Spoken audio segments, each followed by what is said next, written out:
Seja muito bem-vindo, seja muito bem-vinda ao canal Tudo Sobre Mentalidade.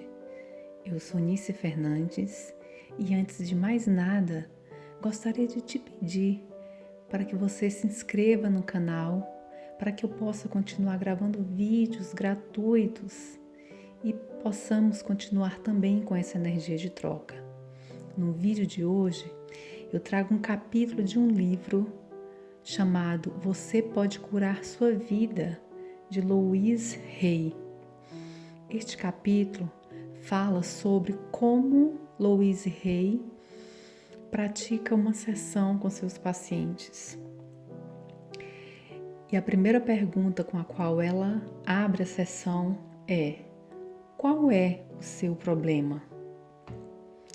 Meu corpo não funciona, ele dói, sangra, lateja, purga, vibra, incha, vacila, anda, envelhece, não consegue ver, não consegue ouvir, está apodrecendo e etc.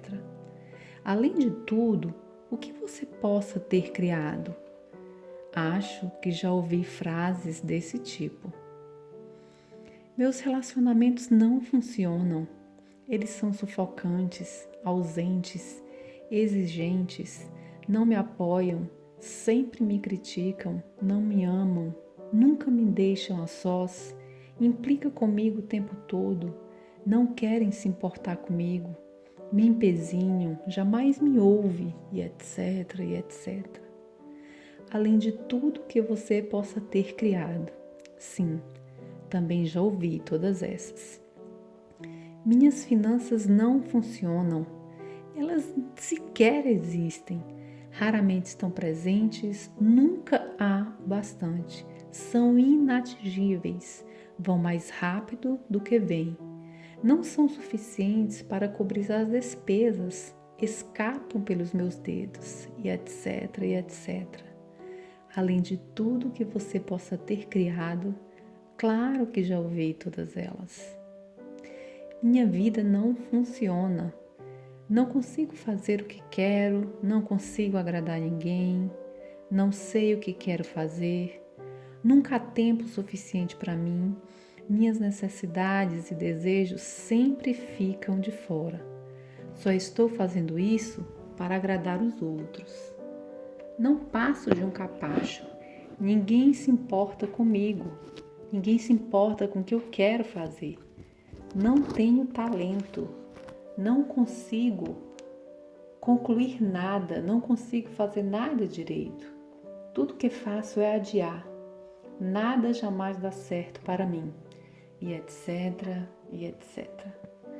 Além de tudo o que você já possa ter criado para você mesmo. Todas essas frases eu já ouvi e muito mais. Sempre que pergunto a um novo cliente o que está acontecendo em sua vida, geralmente ouço uma das respostas acima, ou talvez várias delas. A pessoa pensa realmente que sabe qual é o problema. Todavia, eu sei que as queixas não passam de efeitos exteriores de padrões de pensamentos internos. Sob eles, existe um padrão mais profundo, mais fundamental, que é a base de todos os efeitos externos. Preste atenção às palavras que as pessoas usam quando respondem a algumas perguntas básicas como: o que está acontecendo em sua vida? Como anda sua saúde? Como você ganha a vida? Gosta do seu trabalho? Como andam suas finanças? Como é a sua vida amorosa? Como terminou seu último relacionamento? E o relacionamento antes desse, como terminou? Faça um resumo breve de sua infância. Observe as posturas corporais e as expressões faciais. Porém, acima de tudo, realmente preste atenção às palavras. Pensamentos e palavras criam nossa experiência futura. Enquanto ouço falar, posso realmente compreender por que tem esses problemas específicos. As palavras que emitimos dão indicação de nossos pensamentos interiores. Às vezes, as palavras usadas não combinam com as experiências descritas. Então sei que ou eles não têm consciência do que realmente está acontecendo, ou estão mentindo para mim. Qualquer uma dessas alternativas é um ponto de início e nos dá a base da qual podemos começar.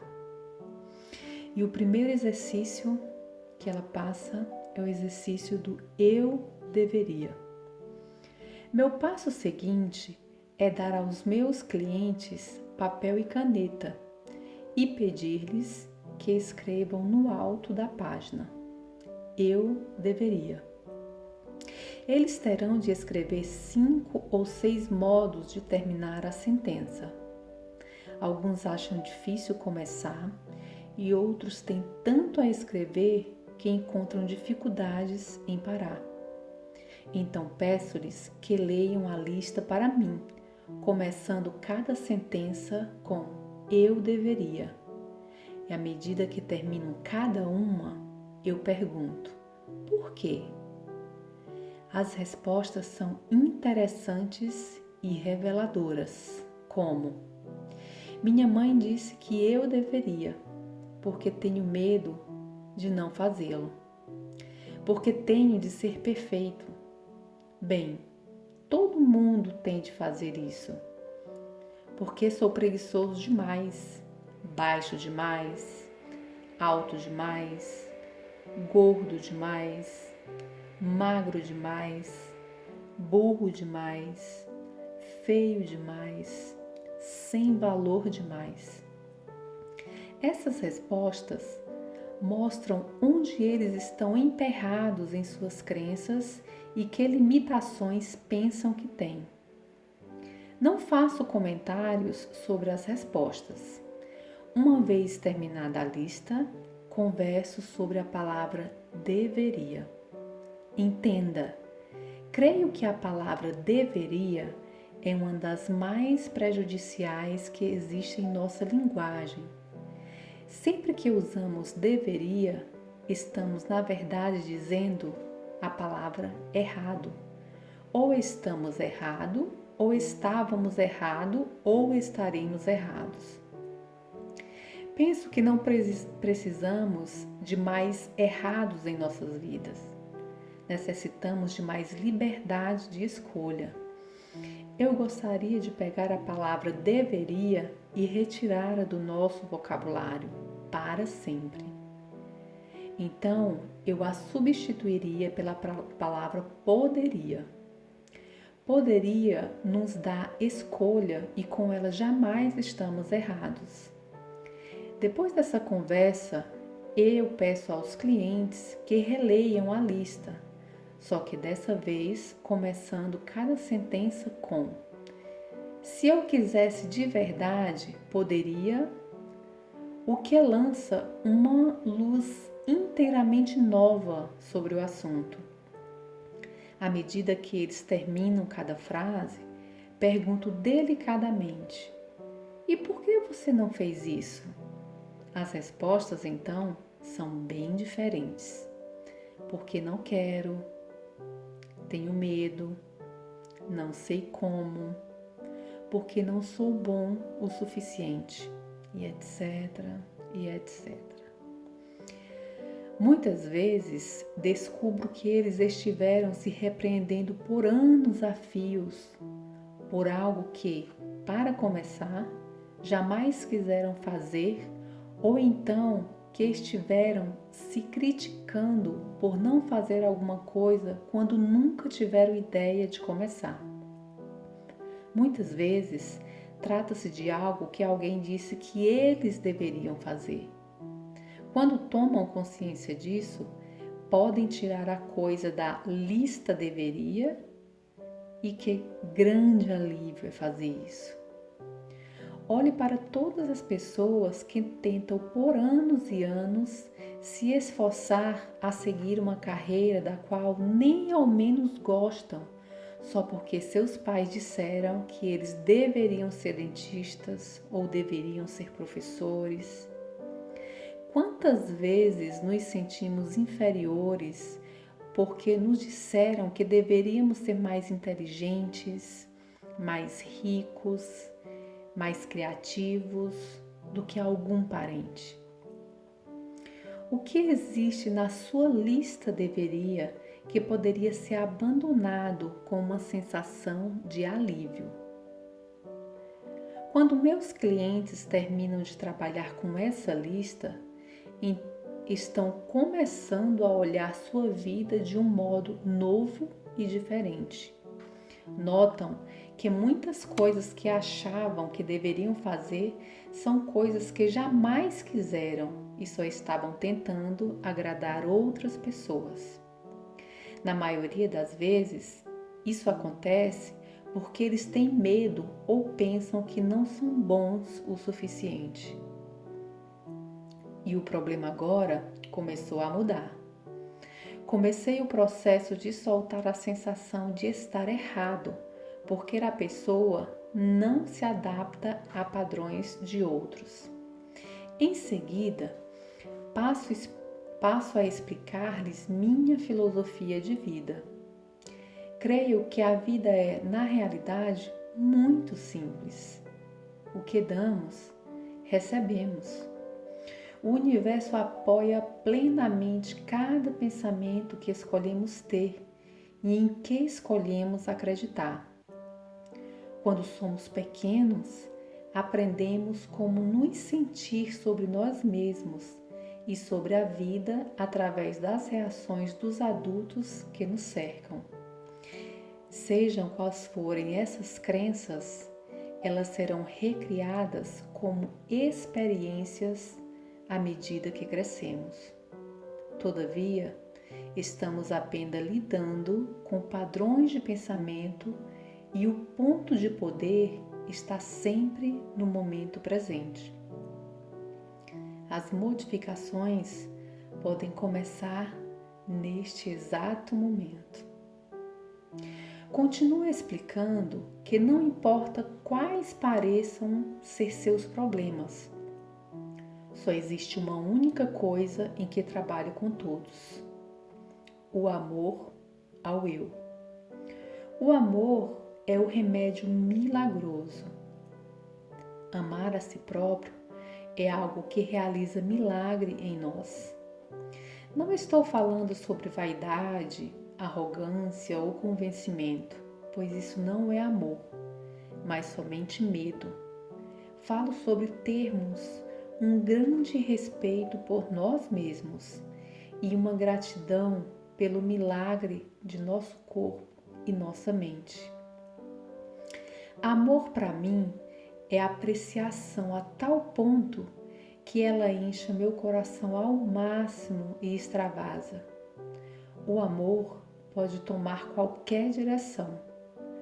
Posso sentir amor por o processo da vida em si, a alegria de estar viva, a beleza que vejo, por outra pessoa, pelo conhecimento, processo da mente, nossos corpos e o modo como funcionam, amor pelos animais, pela natureza, pelas aves, pelos peixes, a flora em todas as suas formas, o universo e o modo como ele funciona. Vamos dar uma olhada em algumas das formas de não amarmos a nós mesmos. Censuramos-nos e criticamos-nos de maneira interminável. Maltratamos nosso corpo com alimentos errados, cigarro, álcool, drogas. Escolhemos acreditar que não somos merecedores de amor. Temos medo de cobrar um preço razoável pelos nossos serviços. Criamos doença e dor em nosso corpo. Adiamos fazer coisas que nos beneficiariam. Vivemos no caos e na desordem. Criamos dívidas e fardos. Atraímos amantes e parceiro que nos diminuem. Se de alguma maneira negamos nosso bem, trata-se de um ato de não nos amar. Lembro-me de uma cliente que usava óculos. Um dia, desprendemos um velho medo de infância. No dia seguinte, ao acordar, ela achou que as lentes de contato estavam incomodando demais. Tirou-as, olhou à sua volta e descobriu que a sua vista estava perfeita. Todavia, minha cliente passou o dia inteiro dizendo: "Não acredito, não acredito". No dia seguinte, voltou a usar lentes. O subconsciente não tem senso de humor. Não conseguiu acreditar que havia criado a visão perfeita. A falta de autovalorização é uma outra expressão do não amar a nós mesmos. Tom era um artista muito bom e tinha alguns clientes ricos que lhe pediam que decorasse uma ou duas paredes em suas casas. Mesmo assim, ele estava sempre atrasado no pagamento de suas contas, pois seus orçamentos originais nunca eram suficientes para cobrir o tempo envolvido na conclusão do trabalho. Ora, qualquer um que preste um serviço ou crie um produto único pode cobrar o preço que quiser.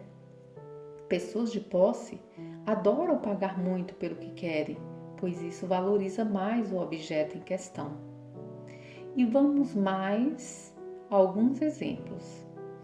Nosso parceiro está cansado e mal-humorado. Imaginamos o que nós fizemos de errado para causar isso. Alguém nos convida para sair uma ou duas vezes e depois não telefona mais. Pensamos que deve haver algo de errado em nós. Nosso casamento termina e temos a certeza de que nós somos um fracasso. Temos medo de pedir o aumento.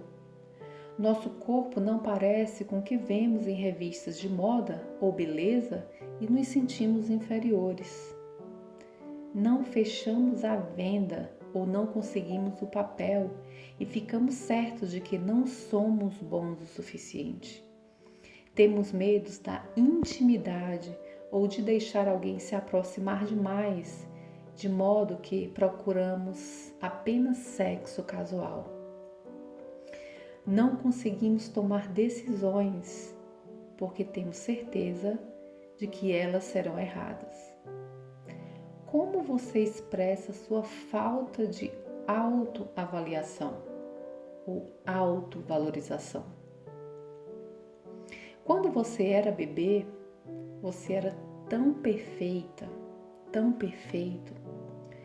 Os bebês não têm de fazer nada para se tornarem perfeitos. Eles já são perfeitos e agem como se soubessem disso. Sabem que são o centro do universo. Não têm medo de pedir o que querem e expressam livremente suas emoções. Qualquer um sabe quando um bebê está bravo. Aliás, toda a vizinhança sabe. Também se sabe quando eles estão felizes, pois seus sorrisos são capazes de iluminar um quarto inteiro. Os bebês, eles são cheios de amor. Crianças muito pequenas morrem se não recebem amor. À medida que envelhecemos, aprendemos a viver sem amor. Mas os bebês, eles não suportam isso. Os pequenos também adoram cada parte do seu corpo. Amam até as suas próprias fezes. Eles têm uma coragem incrível. Você era assim. Nós todos éramos assim. Então começamos a ouvir os adultos à nossa volta que haviam aprendido a ser medrosos e passamos a negar nossa própria magnificência. Nunca acredito quando os clientes tentam me convencer de como são horríveis ou tão pouco dignos de amor. Meu trabalho é levá-los de volta à época em que sabiam como realmente amar a si mesmo. Um exercício que peço para que façam é o exercício do espelho.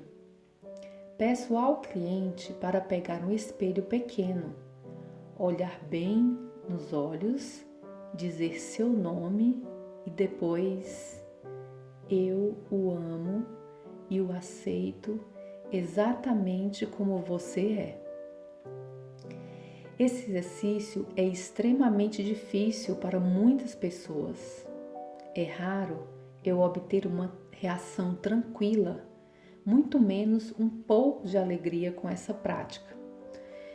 Alguns choram ou ficam com os olhos marejados, outros se enfurecem, outros ainda menosprezam suas feições ou qualidades, uns poucos afirmam que não conseguem. Cheguei a ver um homem atirar o espelho para longe e querer fugir. Precisei trabalhar meses seguidos com esse cliente até ele poder começar a relacionar-se consigo mesmo no espelho. Por muitos anos, eu olhei no espelho apenas para criticar o que via nele. Hoje, quando me recordo das intermináveis horas que passei acertando as sobrancelhas, tentando me tornar razoavelmente aceitável, acho até graça. Lembro-me bem do medo que eu sentia de olhar dentro dos meus olhos. No meu trabalho, esse exercício me mostra muito. Em menos de uma hora, sou capaz de atingir o âmago da questão sobre o problema externo. Quando se atua apenas no nível do problema, gasta-se horas intermináveis trabalhando em cada detalhe e no instante em que tudo parece arrumado, ele brota num outro lugar qualquer. O problema raramente é o verdadeiro problema. Uma cliente vivia preocupada com sua aparência, em especial com os dentes. Estava sempre trocando de dentista, achando que o último só fizera parecer pior. Resolveu fazer plástica no nariz, mas o resultado foi ruim. O fato era que cada profissional estava refletindo sua crença de que ela era feia. Seu problema não era a aparência, mas o fato de que estava convencida de que havia algo errado nela. Outra mulher tinha um mau hálito terrível e as pessoas achavam desagradável ficar perto dela. Ela estudava para ser ministra de uma igreja e seu comportamento exterior era pio e espiritual. Todavia, sobre ele havia uma furiosa corrente de raiva e inveja que explodia às vezes, quando essa mulher achava que alguém poderia estar ameaçando sua posição. Seus pensamentos mais profundos eram expressos através do hálito, tornando-a ofensiva mesmo quando pretendia ser amorosa. Ninguém a ameaçava senão ela mesma. Ele tinha apenas 15 anos quando a mãe o trouxe a mim porque o garoto estava com mal de Hodgkin e haviam lhe dado só 3 meses de vida. A mãe, como seria de esperar, estava histérica e era de difícil trato, mas ele era esperto e inteligente e queria viver.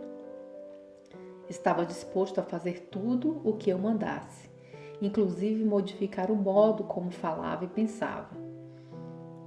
Os pais, separados, estavam sempre discutindo e o garoto, na verdade, não tinha uma vida doméstica estável e queria desesperadamente ser ator. E a perseguição da fama e da fortuna era muito maior do que sua capacidade de experimentar a alegria. Pensava que só seria aceitável e digno de valor se tivesse fama. Eu o ensinei a se amar e se aceitar e ele se curou. Agora está amadurecido e atua com regularidade na Broadway, pois à medida que foi aprendendo a vivenciar a alegria de ser ele mesmo, abriram-se novos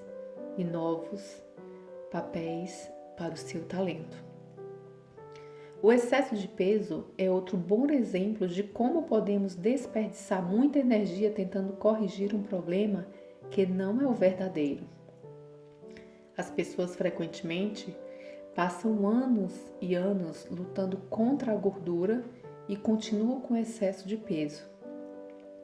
Afirmam que todos os seus problemas acontecem porque elas são gordas.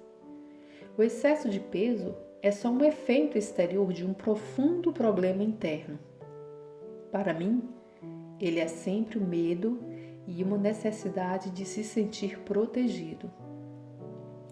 Quando nos sentimos amedrontados ou inseguros, ou não somos bons o bastante, muitos de nós acumulam gordura para se proteger.